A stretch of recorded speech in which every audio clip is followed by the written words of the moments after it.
Well, hello everybody, Mr. O here, and today I'm going to show moving on to a final paper. Uh, this is probably more for middle school or high school, but I think you will find it useful even if you're a professional artist.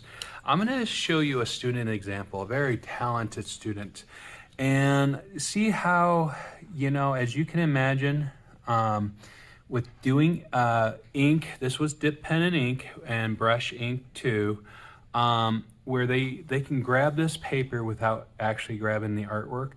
I do it a lot. You may not notice it, but I actually do it a lot in my marker pictures, but I use imaginary lines. I don't actually draw them out.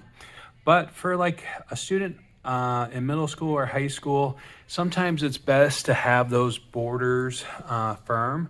So as you can see on this paper, I'm not going to draw all four sides, but I'm going to show you how I use it with a clear ruler. Like for us, we have inches and we have centimeters.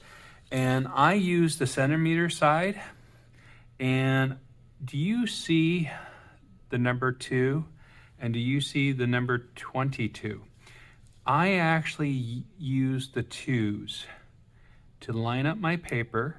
This way it gives me a thin alley and I can make a nice smooth line. Like this is Bristol board.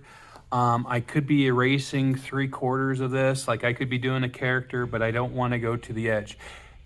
By doing this too, it makes it easier to mat.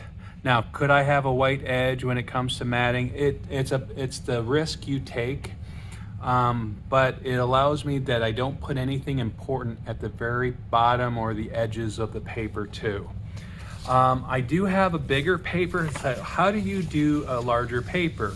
Because not everyone's going to have more than a 12-inch ruler for a large paper. I want you to show you something though. See this little bump? I left that because as I did it, I tried to do too much, which is the common mistake. And as I was holding, as you can imagine, you see my knuckle?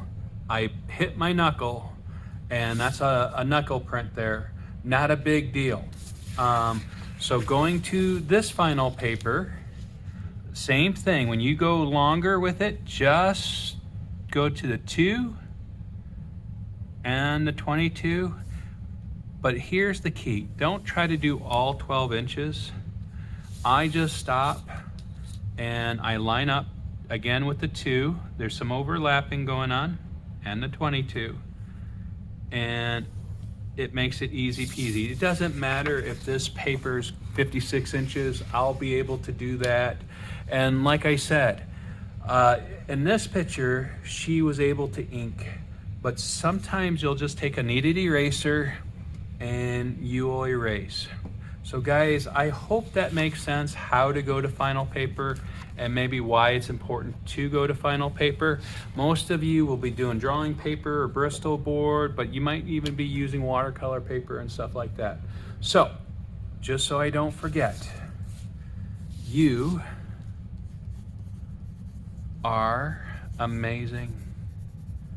And better spell that right? All right, guys, have a great day. Thank you. And don't forget to like and subscribe. Bye-bye.